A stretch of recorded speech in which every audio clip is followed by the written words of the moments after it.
I decided to do an episode here with no microphone. Usually I use a microphone.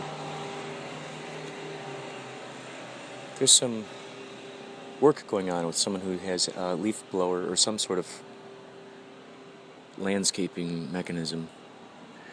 Walking through here, wanted to catch some of the ambient sounds. The wind is blowing.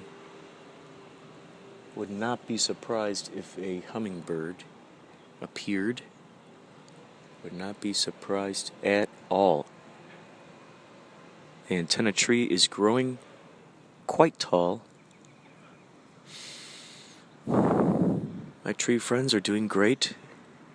They're green. I remember when someone like that guy over there making the noises, one of those kind of guys came around and cut your branches, didn't they, you guys? They're moving right now. They're moving right now. Hi, guys.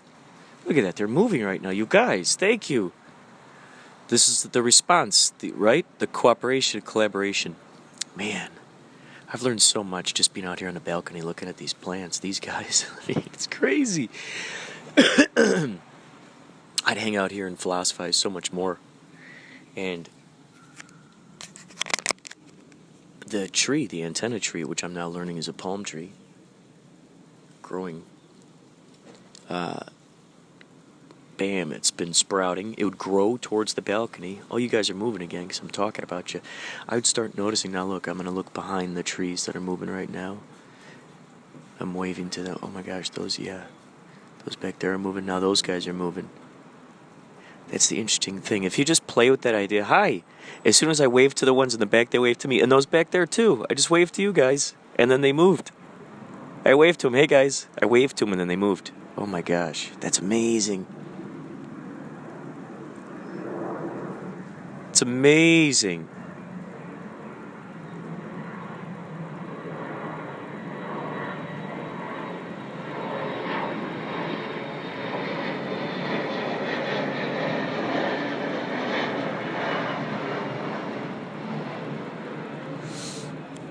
Wow.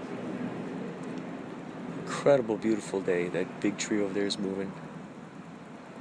They say one of the keys to seeing the keepers of the guardian, to seeing the fairies, to seeing the trolls, to seeing, all those little folks of the forest is to sort of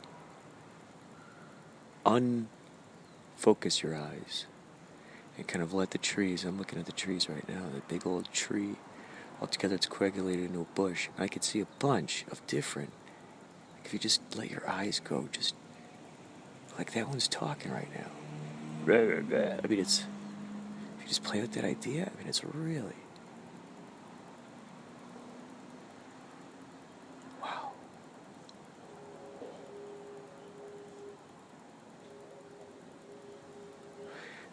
That would be a fun thing to depict in a movie. Being able to stare at a tree or a bush and then isolating that little spot and seeing that thing moving.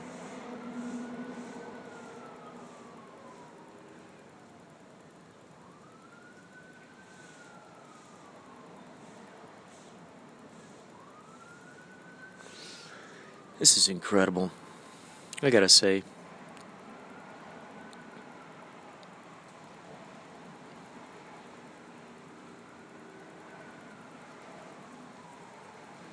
Hello, hello, hello.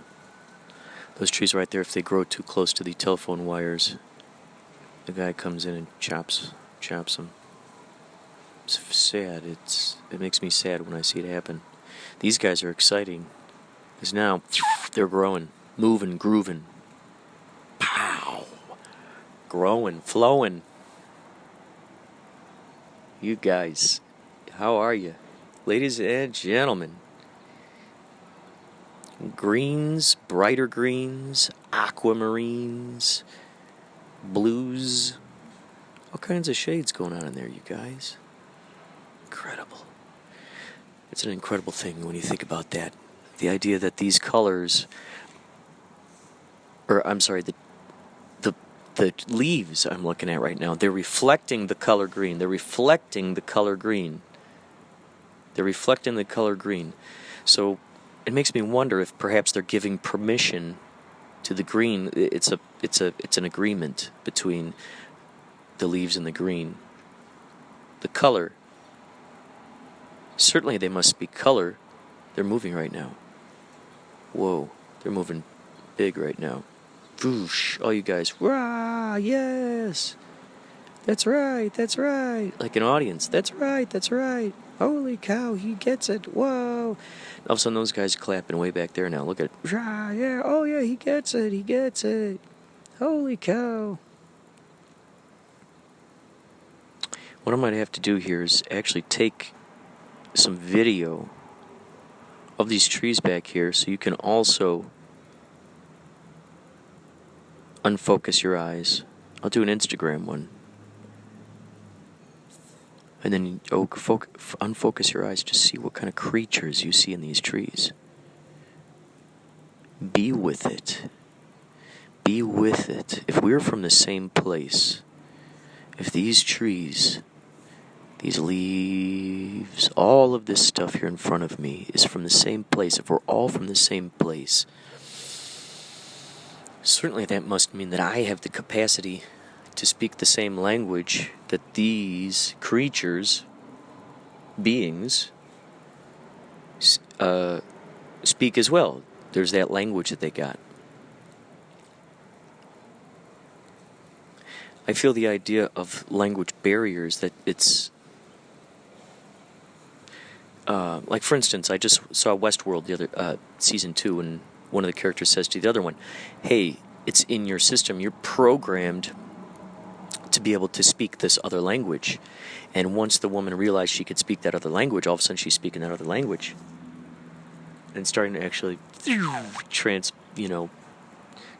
her imagination into the minds of these other people and talking to them. So I just like to think, if we're all from the same concoction, the divine intelligence, I'm just going to call it that, the divine intelligence, the un and indefinable thing. That sounds familiarly like the Tao, the way. It's not what you think it isn't. It's not what you think it isn't. It's not what you cannot think of it as isn't. How do you do that? As soon as you say it's this, it's not that. It's something else. So that's the trick. It's like you have to see it out the corner of your eye. So what if all those, our imaginary friends have been pushed to the peripheral all these years? Those, quote, imaginary friends we had when we were kids, and they're like, no, they don't exist. Well, maybe they do, obviously they always exist. It's just to what degree of vibration we're vibrating at to be able to activate that, to be able to see that, to be able to tune into that channel, so to speak. So let's just say what we did was we just shuffled them off to the side stages. So if we play with that analogy that we're on the stage, we're all playing characters. So what we've done is we've shuffled them off to the side of the stage. They're out there. So in the peripherals, that's where we see them. So, because we always see stuff out of the corner of our eyes. How interesting is that? Those are the other stories waiting to be told. Those other things out there. So we do see them. When we see gremlins out of the corners of our eyes, we see some interesting movement. So it's happening.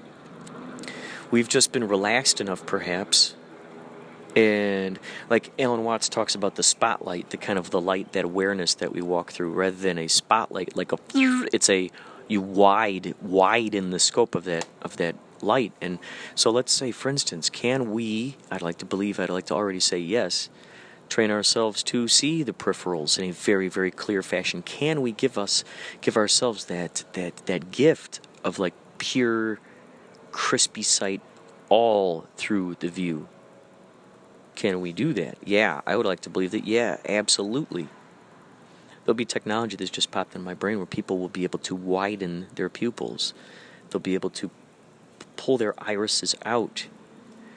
It'll get to be to a point where you get some shots or something, and all of a sudden now you got green eyes. Now you got green eyes. Now you got blue eyes. Now you got gray eyes. Oh, now you got green eyes. You got blue eyes. You got You got gray eyes. Oh, I was surprised. It's gray eyes. Now you got green eyes. Now you got blue eyes. Now you got gray eyes. Maybe that was a philosophical song. There it is. I'll stop the world and melt with you. It's also meld with you. Stop the world and meld with you. Stop the world. Maybe the you is the greater you, the higher mind. I'll stop the world and I'll melt with you. I'll melt more with you, with me, with the all that is. So if the all that is can see all that is, it's given us this little scope in which to ingest all of it. And as we keep widening those perspectives, tuning into those stations, applying the knowledge that we learn from those, and applying the knowledge. See, this is the thing, is that there's a big cooperative aspect going on with every single being out there that really became aware to me when I was watching these nature programs and noticing that these cute little things were getting eaten by some creature. Well, then those cute little things actually ate other things, so each cute thing is eating another thing or being eaten by another thing. And so there's one kind of, cooperative aspect. Obviously, the other one, most basic, I would say, is us and trees. I just love that one. It's the simplest. We're both giving each other what we need. Unknowingly. How cool is that? The basis of giving, just unknowingly. Can we just unknowingly, just the basis of giving, just give our full encouragement to the kids who want to follow their passions and talents? Holy cow. I just really would like to see more of that. So now we got blue eyes, now you got green eyes, now we got gray eyes. Well, blue eyes, I'm imagining the sky, and then I'm imagining green eyes as plants. So there's that blending, and then the gray is all the in-between. That's sort of the particles that are kind of blipping in and out of existence, the ones that are both black and white. Alan Watts talks about there's this idea of, is white going to win or is black going to win? There's always got to be that element of like that other thing being able to win. The underdog waiting in the wings. Every dog has their day. I love to bet on the underdog. That is my go-to. That's my go-to response. And I think because of that, I've been very, very defensive throughout. I've heard, you're being very defensive. I've heard that a lot going throughout my life, and I'm just like, well, what does that mean to be defensive? I remember when I was in soccer, I loved being in defense. I would like defending the goalie. So there's just that idea of like, if I know that someone had good intentions and tried to do this particular thing, and someone else is bad mouthing them, they're going, there's did this shitty thing and all that, and just barking about it, and I stand up for that person and go, hey, well, to be fair, I saw what happened there, and I know they did the best that they could, and this was the order that they were given, and this is how they interpreted it, this is how it happened. It's always important to be able to have that other observer who kind of saw what was going on. And if there was that true intention of coming to agreements and coming to a faster cooperative energy that's moving through. See, as I'm building this energy, and what's happening here? We got sirens, the serendipity. The siren is dipping. There it is. It's honking. Thank you. Right as I'm talking about it. How nice is that? Here we are talking about serendipity. Bam. So that idea of keeping that momentum going, the train of thought moving, bam, bam, bam, bam, bam, that would be the easiest thing in the world. That would be the thing. We wouldn't have to train ourselves to live in the moment anymore now, would we? We wouldn't have to, because it'd be such a natural unfolding of that. This book, Dory got me this book. Such a cool book. Been reading it. Bob Roth, Strength in Stillness, The Power of Transcendental Meditation by Bob Roth. He's one of David Lynch's buddies. Andy Kaufman did Transcendental Meditation, and anyone in comedy knows like how completely he was like. Andy Kaufman was like the surrealist of comedy. Dali, I wonder if he did any transcendental meditation. I wonder if that was, I wonder how old the Dalai Lama would have been when Salvador Dali was growing up. That's something for me to check out. So, Bob Roth, yeah, this book, that's really cool. I mean, Lynch uses these analogies all the time of just the ocean. There are the waves, and then there's the ocean, the stillness within the ocean. And so when you're going into that meditative state, I mean, that meditation, my God, it really centers you. And you go into that meditative state, and so there's the ocean. You're picturing all that is as the ocean. So all this sort of like, all this materialistic stuff, the cars driving past, the buildings here, all these objects that are sort of disguised as objects, disguised as these. Wow, it's so interesting that our imagination brings these things to being. It's like we knew before our future selves would start enjoying it. We knew what our future selves would enjoy, so we provided them with this stuff. I gotta tell you, because I love the smell of trees. I love the smell of nature. Was I given a nose so I could smell the nature? Or did nature produce that scent so I could smell it? It's like smelling danger. It's smelling, there's something good on the horizon. Something good on the horizon, whispering through the trees. As I say that, they start moving. They start moving. I like to play with the idea that we're really communicating to each other on a very deep level, much like with our cats. That base cooperative, things are moving, focus, flowing, open wide, the light. Look at that, there's the airplane that's flying overhead right now. Thank you, universe. If we talked long enough, we'd see enough of this stuff. I would sit out here on this balcony, have great discussions with my buddy Jamie Lee Wise. He was on some of the early episodes of Inspirado Projecto and K-Chung Radio in Chinatown, Los Angeles. He was on a lot of those early episodes, and he first moved out here. And he and I would have these long philosophical discussions here on the balcony, at stoplights. And while we were talking, as I'm talking about synchronicities, talking about the usu that's flowing through us. Usu, the ubiquitous serendipitous ubiquity. You heard it here, folks. Ubiquitous serendipitous ubiquity. That is usu. I'm writing the book. I've been writing it, talking about it. So that usu, and the more you talk about it, the more you're excited about it, the more it flows, the more it waves itself, it waves hello to you through these various camouflages. It goes, hey, here I am, I see you, you're talking about me, here I am, how cool is that, here I am, you're talking about me, and here I hear you talking about me, thank you. It's like that high five. So the more I play with that idea that we're giving each other high fives, my gosh, that's just the best thing ever, right? Win, win, win, win, win, win, win, win, win, win,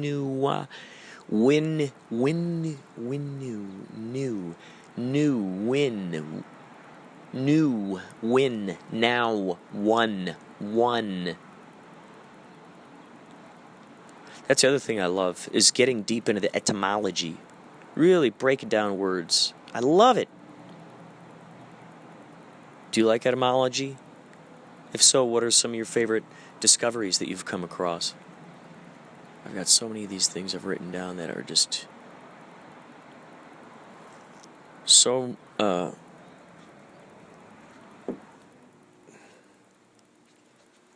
much fun. You know what I'm going to do?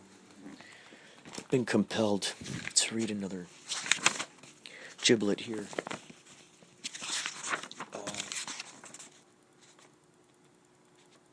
Okay. This one was written. This is from the original Inspirado Projecto project that I put together. I'm going to pause this now, and then I'm going to read that as its own separate segment.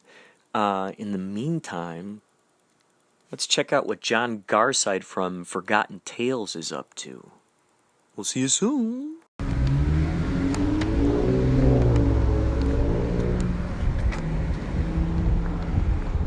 Hi there. Good, how are you? Good. Hi.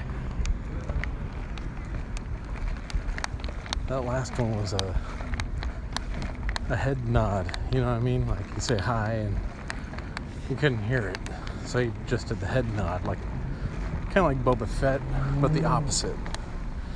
Instead of nodding down, he nodded up, like "What's up?" There you go.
So Inspirado Projecto started as a project, creation that I made for my friends and family. I think there are about 12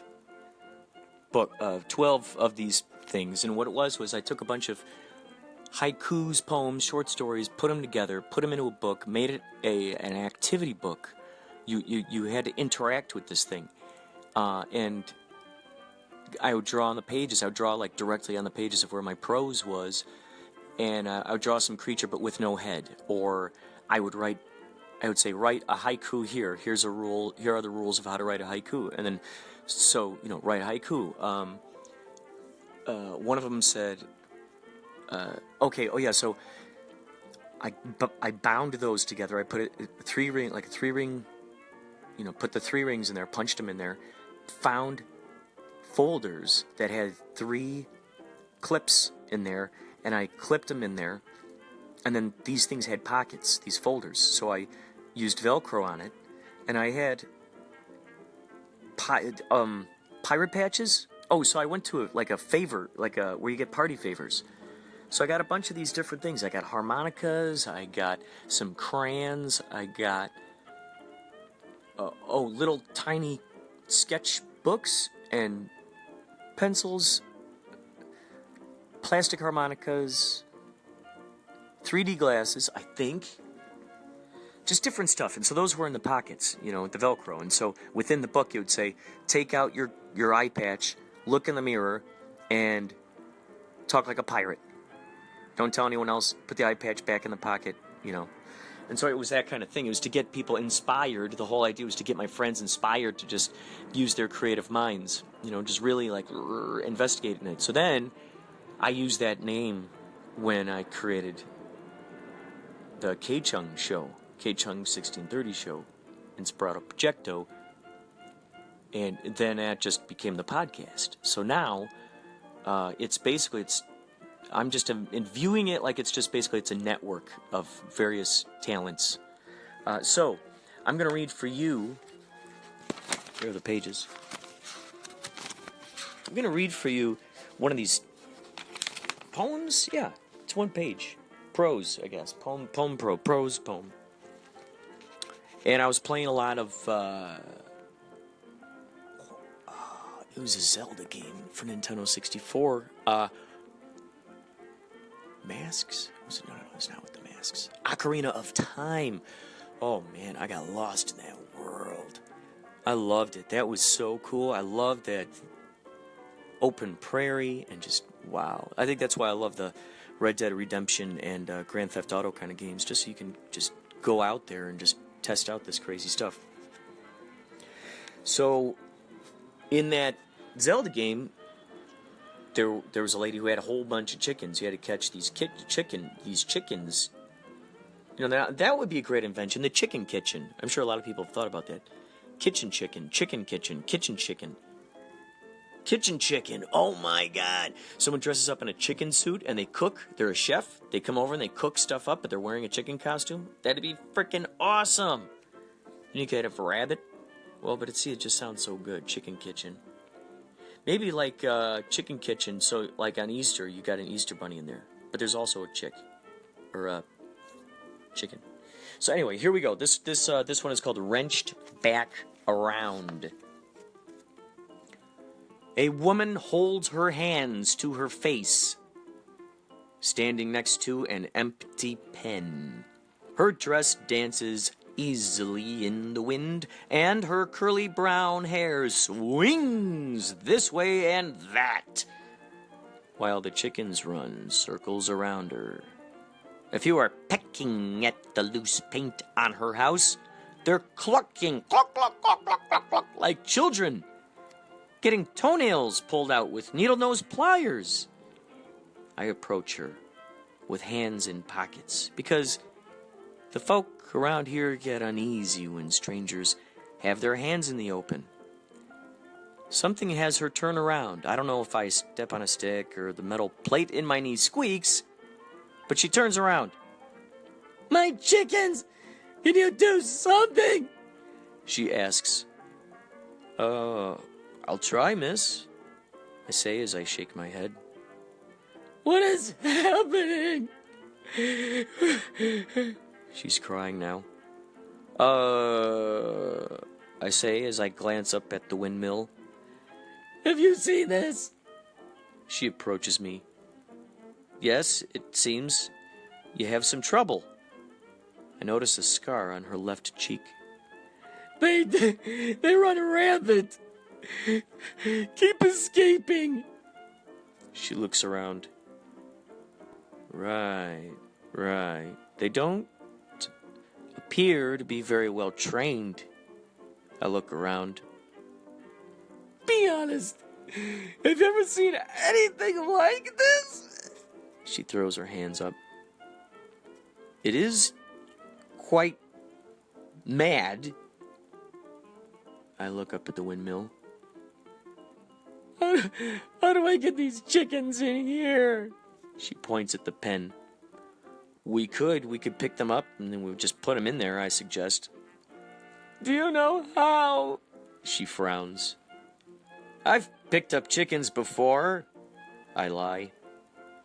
People have to remember that chickens are not the sweet, submissive animals everyone thinks they are.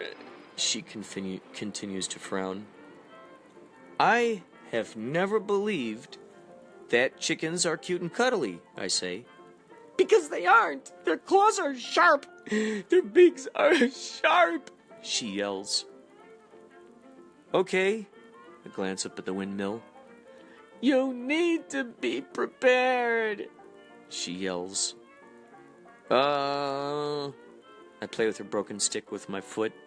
This isn't fun and games, she yells. Her face contorts. She isn't pretty anymore. I say. I look at the windmill. The chickens still run and peck and cluck. The woman still yells. I walk toward the windmill. Where are you going? I can hear her yelling behind me.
Fee-fi-fo-fum.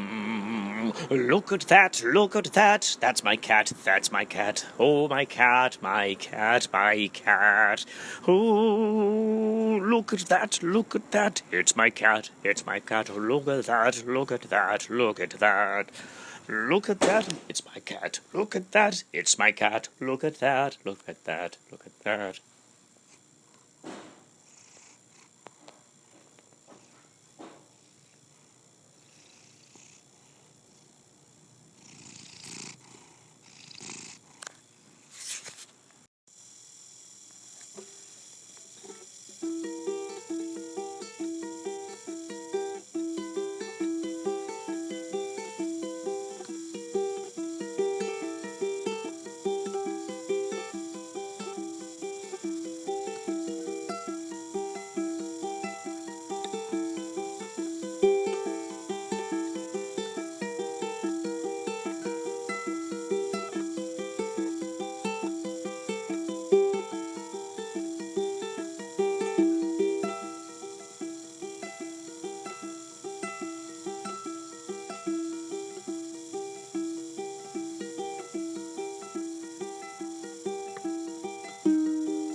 go. We're going to play a theremin.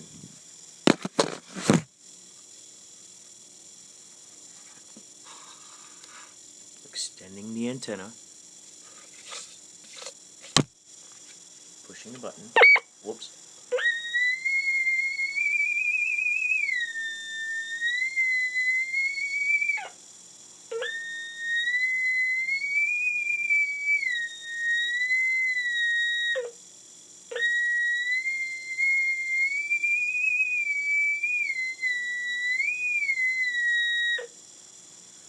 Thank you.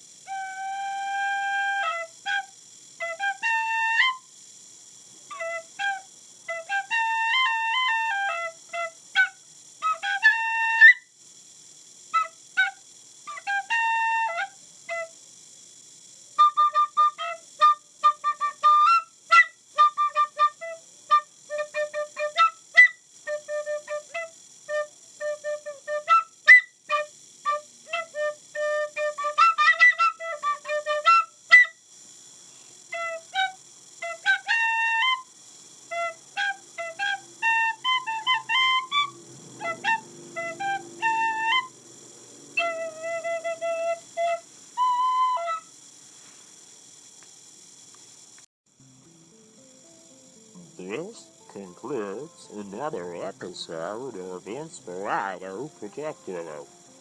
Thank you for tuning in to today's program. And remember, you are always allowed to email your particular audio to this program at inspiratoprojecto@gmail.com. Goodbye for now.